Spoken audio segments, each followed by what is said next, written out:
अब 5 सवाल एक एक करके पूरे हल के साथ। इनमें से 4 असली गेट पेपर से हैं और उनके आंसर्स ऑफिशियल की से मिलाए हुए हैं। पहला वाला वार्म अप है जो मैंने एग्जाम के ही अंदाज में बनाया है। लैडर ऐसी है, पहला हल्का, फिर तो बिल्कुल एग्जाम लेवल के, चौथा भारी और पांचवा जानबूझकर गेट से भी कड़ा, ताकि असली पेपर आसान लगे। हर सवाल पर पहले स्टेटमेंट आएगा, फिर आप वीडियो रोककर खुद कोशिश कीजिए। उसके बाद हम साथ में पूरा हल करेंगे और हर सवाल के आखिर में वो जाल भी खोलूंगा जिसमें जल्दबाजी में लोग गिरते हैं। पहला सवाल, एग्जाम के अंदाज में बना हुआ warm up. NAT 1 mark. X और वाई दोनों सिर्फ 0 या 1 हो सकते हैं। जॉइंट पीएमएफ दी है।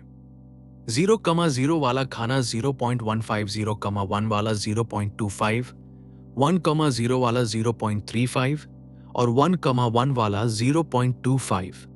पूछा है P of x equals 1 given y equals 0 और साथ में यह भी बताइए कि x और y इंडिपेंडेंट है या नहीं। वीडियो रोककर पहले खुद ट्राई कीजिए। एक हिंट, कुछ भी करने से पहले टेबल को उसके मार्जिन्स के साथ दोबारा लिख लीजिए। पहला काम हमेशा एक ही है, टेबल को मार्जिन्स के साथ पूरा लिख लीजिए।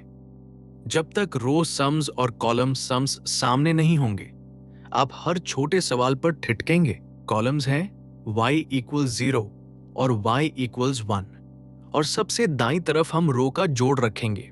x equals 0 वाली रो 0.15 और 0.25 जोड़ 0.40, x equals 1 वाली रो 0.35 और 0.25 जोड़ 0.60 और नीचे कॉलम्स के जोड़ 0.15 प्लस 0.35 बराबर 0.50 और 0.25 प्लस 0.25 भी 0.50।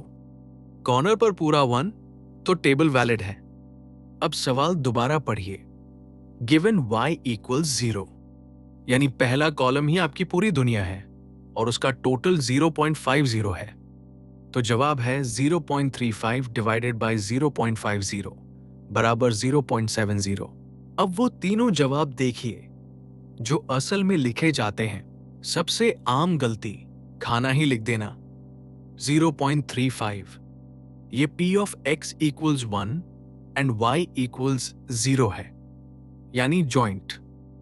सवाल ये पूछ ही नहीं रहा था। दूसरी गलती ज्यादा चालाक है, भाग तो दिया पर गलत टोटल से। 0.35 डिवाइडेड बाय 0.60 यानी 0.583। ये असल में P of y equals 0 given x equals 1 है। बिल्कुल उल्टा सवाल। सही जवाब 0.70 है क्योंकि कंडीशन y पर लगी है, इसलिए भाग y वाले कॉलम के टोटल से होगा। और इंडिपेंडेंस 0.15 को 0.40 इंटू 0.50 से मिलाइए जो 0.20 बनता है, बराबर नहीं। इसलिए x और y डिपेंडेंट हैं और एक ही खाना दिखा देना काफी है। पूरा रूल एक लाइन में। गिवन के बाद जो वेरिएबल है भाग उसी के मार्जिनल से होता है। अगला सवाल असली गेट का है 2024 से, और उससे पहले एक बात दिमाग में बिठा लीजिए। ये रहे तो सिक्के अलग अलग उछाले गए, पूरी तरह इंडिपेंडेंट, लेकिन सवाल सिक्कों के बारे में है ही नहीं। सवाल उन टू रैंडम वेरिएबल्स के बारे में है जो इन सिक्कों से बनाई गई हैं, और यही पूरा खेल है। टॉसेस का इंडिपेंडेंट होना यह बिल्कुल साबित नहीं करता कि उनसे बनी वेरिएबल्स भी इंडिपेंडेंट होंगी। इसी एक लाइन पर हर साल मार्क्स कटते हैं, इसलिए इसे अभी पकड़ लीजिए। दूसरा सवाल 2024 का क्वेश्चन 65 नैट 2 मार्क्स। 2 फेयर सिक्के इंडिपेंडेंटली उछाले गए। x एक रैंडम वेरिएबल है जो 1 होता है अगर दोनों टॉसेस में हेड आए, वरना 0। y 1 होता है अगर कम से कम एक टॉस में हेड आए, वरना 0। पूछा है x और y का कोवेरियंस 3 दशमलव तक। वीडियो रोककर ट्राई कीजिए और सबसे पहले चारों आउटकम्स लिखकर जॉइंट टेबल बनाइए। फॉर्मूला बाद में, चारों आउटकम्स लिखिए। Head head, head tail, tail head, tail tail. हर एक का चांस 0.25। अब हर आउटकम पर x और y तय कीजिए। कॉलम्स हैं y इक्वल्स 0 और y इक्वल्स 1। दाईं तरफ x का मार्जिनल, x इक्वल्स 0 वाली रो। टेल टेल में कोई हेड नहीं, तो x भी 0 और y भी 0। पहला खाना 0.25, हेड टेल और टेल हेड में x 0 पर y 1। दूसरा खाना 0.50, जोड़ 0.75, x इक्वल्स 1 वाली रो। x तभी 1 होता है जब दोनों हेड आए और तब y भी 1 होगा, इसलिए पहला खाना पूरा 0। यही खाली खाना सबसे बड़ा सुराग है। दूसरा 0.25 जोड़ भी 0.25, नीचे कॉलम्स के जोड़ 0.25 और 0.75, कॉर्नर पर 1। अब कोवेरियंस यानी e of x y minus E of x into E of y, दोनों वेरिएबल 0 या 1 है, इसलिए e ऑफ एक्स वाई सिर्फ वही खाना है जहां दोनों 1 हो, यानी 0.25। e ऑफ x है 0.25, e ऑफ y है 0.75, प्रोडक्ट 0.1875। घटाइए, कोवेरियंस 0.0625, ऑफिशियल की रेंज में। अब इस सवाल का जाल। जल्दी में दिमाग पढ़ता है इंडिपेंडेंटली और तुरंत मान लेता है कि x और y भी इंडिपेंडेंट होंगे, इसलिए कोवेरियंस 0। ये पूरी तरह गलत है। सिक्के इंडिपेंडेंट थे, वेरिएबल्स नहीं। सबूत उसी खाली खाने में है। p of x equals 1 and y equals 0 बराबर 0, जबकि मार्जिनल्स का प्रोडक्ट 0.0625 बनता है, बराबर नहीं, इसलिए डिपेंडेंट। और सोचकर भी देखिए, अगर x 1 है तो दोनों हेड आए हैं, तो y का 1 होना पक्का है। एक के बारे में जानते ही दूसरा पूरी तरह तय हो गया। इससे ज्यादा डिपेंडेंस हो ही नहीं सकती। दो बातें साथ ले जाइए। 0 वाला खाना डिपेंडेंस का तुरंत सबूत है, और 0-1 वाली वेरिएबल्स में e ऑफ एक्स वाई सिर्फ वो एक खाना है जहां दोनों 1 है। तीसरा सवाल 2024 का क्वेश्चन 64, नैट, 2 मार्क्स। 4 बर्नूली वेरिएबल्स हैं, u, v, w और z, और उनकी जॉइंट डिस्ट्रीब्यूशन इस शक्ल में टूटती है। p of u into p of v given u into p of w given u into p of z given v and w। ये हमारे मल्टीप्लिकेशन रूल का ही बड़ा रूप है। अब टेबल से वैल्यूज उठाइए। p of u इक्वल्स 1 है, 0.5, p of v equals 1, given u equals 1, भी 0.5। w की टेबल खास है। u इक्वल्स 1 पर w इक्वल्स 1 की प्रोबेबिलिटी पूरी 1 है और u इक्वल्स 0 पर 0, यानी w सीधे u की नकल करता है। और आखिरी p of z equals 1, given v equals 1 and w equals 1 है 0.5। पूछा है p of u equals 1, v equals 1, w equals 1, z equals 1। Video रोककर ट्राई कीजिए। यहां एक भी इंटीग्रल या टेबल बनाने की जरूरत नहीं है। सवाल आपको जॉइंट का पूरा फैक्टराइजेशन पहले ही दे चुका है, बस सही नंबर्स उठाकर गुणा करने हैं। पहला हिस्सा p of u इक्वल्स 1 यानी 0.5। दूसरा p of v equals 1 given u equals 1 यानी 0.5। तीसरा p of w equals 1 given u equals 1, जो पूरा 1 है क्योंकि w u का ही पीछा करता है। चौथा p of z equals 1 given v equals 1 and w equals 1 यानी 0.5। यहां बहुत ध्यान से, क्योंकि z की टेबल में v और w के हर जोड़ के लिए एक अलग रो है। अब चारों को गुणा कीजिए। 0.5 इंटू 0.5 इंटू 1 इंटू 0.5 बराबर 0.125। ऑफिशियल की यही है, और असली सीख ये है, जब जॉइंट कंडीशनल्स के प्रोडक्ट की शक्ल में दी हो तो किसी एक कॉम्बिनेशन की प्रोबेबिलिटी सिर्फ उन्हीं रोज को उठाकर गुणा करने से मिल जाती है। जाल यहां 2 जगह है। पहला, पूरी जॉइंट डिस्ट्रीब्यूशन निकालने बैठ जाना। सारे 16 कॉम्बिनेशंस की टेबल बनाकर। जरूरत ही नहीं थी, सवाल सिर्फ एक कॉम्बिनेशन मांग रहा था और मल्टीप्लिकेशन रूल ने उसे एक लाइन में दे दिया। दूसरा और ज्यादा महंगा Z वाली टेबल से गलत रो उठा लेना, क्योंकि उसमें V और W के हर जोड़ की अपनी रो है। और इन गियर्स वाली बात पकड़िए, WU से इस तरह जुड़ा है कि उसकी अपनी कोई आजादी नहीं। U इक्वल्स 1 होते ही W इक्वल्स 1 पक्का, इसलिए उसकी प्रोबेबिलिटी पूरी 1 है।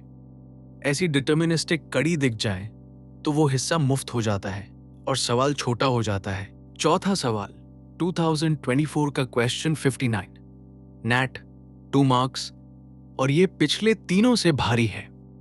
एक जॉइंट डेंसिटी दी है f ऑफ x, y बराबर 2xy, और ये सिर्फ उस हिस्से में वैलिड है जहां x 0 और 2 के बीच है और y 0 और x के बीच। बाकी हर जगह डेंसिटी 0 है। पूछा है e of y given x equals 1.5। Video रोककर ट्राई कीजिए और रीजन वाली शर्त दोबारा पढ़िए। y की ऊपरी सीमा 2 नहीं है, x है। यही एक शर्त पूरा सवाल तय करती है। रास्ता वही 3 कदम वाला है। पहला कदम, x का मार्जिनल जॉइंट को y पर इंटीग्रेट कीजिए, लेकिन लिमिट 0 से x तक, क्योंकि रीजन यही कहता है। 2x y का इंटीग्रल देता है x इंटू वाई स्क्वायर, और y स्क्वायर में x रखने पर मिलता है x इंटू एक्स स्क्वायर, यानी x क्यूब। दूसरा कदम, कंडीशनल डेंसिटी जॉइंट को मार्जिनल से भाग दीजिए। 2xy divided by x cube, जो सीधा होकर बनता है 2y divided by x square. गौर कीजिए, इसमें x एक कांस्टेंट है और y अब भी 0 से x तक ही चलता है। तीसरा कदम, expectation y into conditional density का इंटीग्रल, फिर वही लिमिट्स 0 से x तक। अंदर आता है 2y square divided by x square, जिसका इंटीग्रल देता है 2 by x square into x cube by 3। X square cut जाता है और बचता है 2x बाय 3। ये पूरा एक जनरल आंसर है हर x के लिए। अब आखिर में नंबर डालिए। x बराबर 1.5 रखिए, 2 इंटू 1.5 बराबर 3, और उसे 3 से भाग दीजिए तो आंसर मिलता है एग्जैक्टली 1.0। जनरल आंसर पहले, नंबर आखिर में। इस आदत से कैलकुलेशन आधी रह जाती है और गलती की गुंजाइश भी। असली जाल लिमिट्स में है, फॉर्मूला में नहीं। ज्यादातर स्टूडेंट्स y को 0 से 2 तक इंटीग्रेट कर देते हैं क्योंकि आंख रेक्टेंगल देखने की आदी होती है, लेकिन रीजन रेक्टेंगल है ही नहीं। ये देखिए, ये त्रिकोण है, डायगोनल के नीचे वाला हिस्सा, क्योंकि शर्त कहती है y हमेशा x से छोटा रहेगा। गलत लिमिट्स लगाइए तो मार्जिनल x क्यूब की जगह 4x निकलता है, कंडीशनल डेंसिटी y बाई 2 बन जाती है और आंसर 1 की जगह 1.33 आ जाता है, और वो गलत आंसर बहुत भरोसेमंद लगता है। इसलिए जॉइंट डेंसिटी वाले हर सवाल में पहले रीजन की तस्वीर बनाइए, इंटीग्रल उसके बाद। अब एक बात जो इस सवाल को यादगार बना देती है, वही सबसे पहला चेक लगाइए जो टॉपिक में सीखा था, पूरी डेंसिटी का टोटल।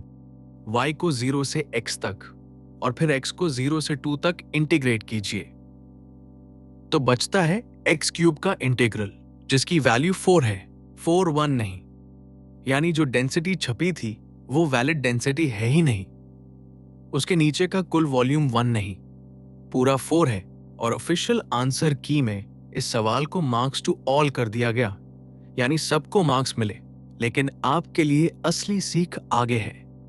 कंडीशनल डेंसिटी में वही कांस्टेंट ऊपर भी होता है और नीचे भी, इसलिए वो कट जाता है। अगर डेंसिटी को सही कांस्टेंट से ठीक कर भी दिया जाता तो e of y given x फिर भी 2x/3 ही रहता और आंसर 1 ही आता। मेथड पूरी तरह मजबूत है, बस वैलिडिटी वाला चेक कभी मत छोड़िए, क्योंकि वही एक लाइन आपको बता देती है कि सवाल में गड़बड़ है। और अब 5वां सवाल, इस पूरे सेट का सबसे कड़ा 2026 का क्वेश्चन 64 नैट 2 मार्क्स। एक 5x5 मैट्रिक्स है जिसकी हर एंट्री बर्नूली है, प्रोबेबिलिटी 0.5 के साथ, और सारी एंट्रीज आपस में इंडिपेंडेंट हैं। पहली घटना, दूसरी रो की सारी एंट्रीज का जोड़ ठीक 3 हो। दूसरी घटना, तीसरे कॉलम की सारी एंट्रीज का जोड़ भी ठीक 3 हो। पूछा है कि ये दोनों बातें एक साथ होने की प्रोबेबिलिटी क्या है। 2 दशमलव तक वीडियो रोककर ट्राई कीजिए और सबसे पहले ये सोचिए कि ये 2 घटनाएं आपस में इंडिपेंडेंट हैं या नहीं। हल से पहले सवाल को पढ़िए। यहां 2 घटनाएं हैं, एक रो का जोड़ और एक कॉलम का जोड़। ऊपर से लगता है कि ये बिल्कुल अलग चीजें हैं, आखिर सारी एंट्रीज तो इंडिपेंडेंट हैं।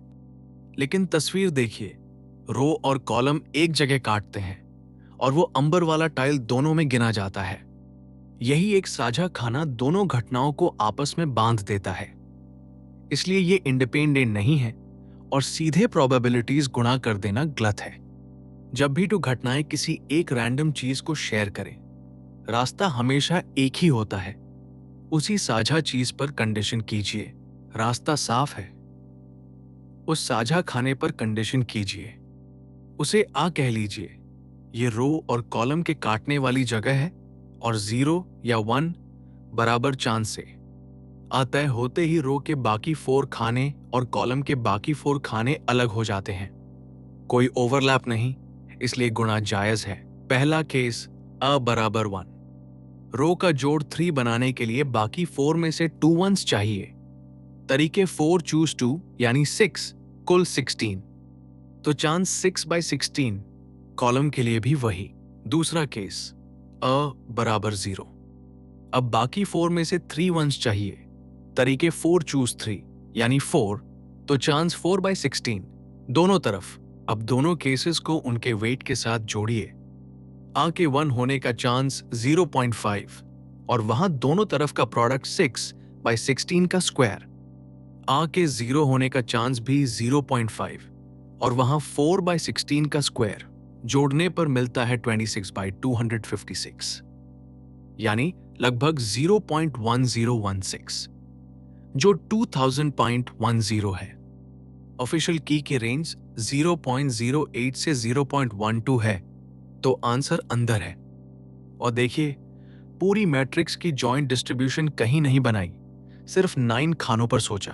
अब वो जाल जो इस सवाल में जानबूझकर रखा गया है और उसका पूरा हिसाब। टेबल में 3 लाइंस हैं, जल्दबाजी वाला रास्ता, सही रास्ता और उनके बीच का फर्क। जल्दबाजी वाला रास्ता ये है, रो का जोड़ 3 होने का चांस निकालो, यानी 5 चूज 3/32। फिर मान लो कि कॉलम अलग है और उसी को स्क्वायर कर दो, मिलता है 0.0977। सही रास्ता साझे खाने पर कंडीशन करके देता है 0.1016। फ्रॉक है 0.0039 और इस बार 2 दशमलव तक राउंड करने पर दोनों 0.10 ही आते हैं, यानी राउंडिंग ने गलत मेथड को बचा लिया। इसे अपनी किस्मत मत समझिए। मैट्रिक्स अगर 6/6 होती या प्रोबेबिलिटी 0.5 के बजाय कुछ और, तो यही गलती सीधे मार्क्स ले जाती। नियम याद रखिए, जब भी 2 घटनाएं कोई रैंडम चीज शेयर करें, कंडीशन कीजिए, गुणा मत कीजिए। 5 निपट गए। दोहरा लीजिए कि हाथ में क्या आया। पहला, कुछ भी करने से पहले टेबल को रो सम्स और कॉलम सम्स के साथ दोबारा लिखिए, आधे सवाल वहीं हल हो जाते हैं। दूसरा, गिवन के बाद जो वेरिएबल है, भाग उसी के मार्जिनल से होगा, खाना कभी जवाब नहीं होता। तीसरा, एक भी खाना मार्जिनल्स के प्रोडक्ट से न मिले या कोई खाना 0 हो तो डिपेंडेंस साबित। चौथा, जब जॉइंट कंडीशनल्स के प्रोडक्ट की शक्ल में मिले तो सही रोज उठाकर गुणा कर दीजिए, पूरी टेबल बनाने की जरूरत नहीं। और पांचवा, जो चीज 2 घटनाओं में साझा है उसी पर कंडीशन कीजिए और डेंसिटी मिले तो सबसे पहले उसका टोटल जांचिए। ये 5 आदतें असली पेपर को आसान बना देंगी।